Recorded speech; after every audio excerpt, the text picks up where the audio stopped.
बिहार विधानसभा चुनाव को लेकर।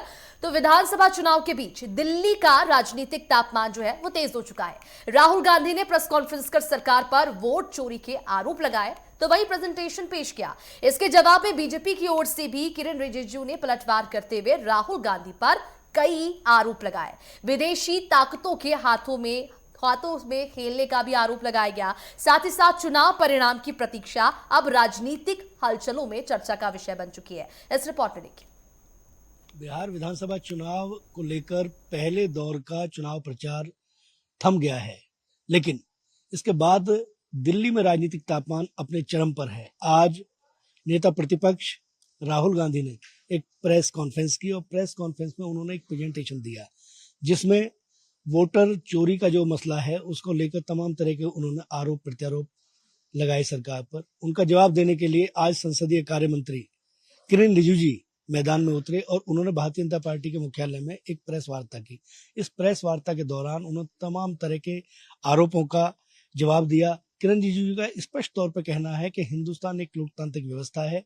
ये संसदीय व्यवस्था लोकतंत्र के हिसाब से चलती है। इसमें तमाम तरह की व्यवस्था है। यदि वोट चोरी के आरोप लगते हैं तो स्वाभाविक तौर पर बीएलओ के बाद हर राज्य में निर्वाचन की एक प्रक्रिया है, निर्वाचन आयोग है, उसके अलावा कोर्ट के रास्ते खुले हुए हैं। लेकिन जिस तरीके से राहुल गांधी चुनाव प्रचार के दौरान इस तरीके के अनर्गल आरोप लगा रहे हैं, उन्होंने निश्चित तौर पर इसमें विदेशी ताकतों के शामिल होने का आरोप लगाया है। और संसदीय कार्य मंत्री का स्पष्ट तौर पर कहना है कि राहुल गांधी अपने कुनबे को संभाल नहीं पा रहे हैं, जबकि भारतीय जनता पार्टी के कार्यकर्ता पूरे तन मन और धन के साथ चुनाव प्रचार में लगे हुए हैं। अपनी हार को पचाने की बजाय वो इस तरीके के अनर्गल आरोप लगा रहे हैं। उसमें विदेशी ताकतों का भी कहीं ना कहीं उन्होंने इशारा किया है। उन्होंने स्पष्ट तौर पर कहा है कि प्रधानमंत्री नरेंद्र मोदी देश का नाम रोशन कर रहे हैं। पूरी दुनिया में उनका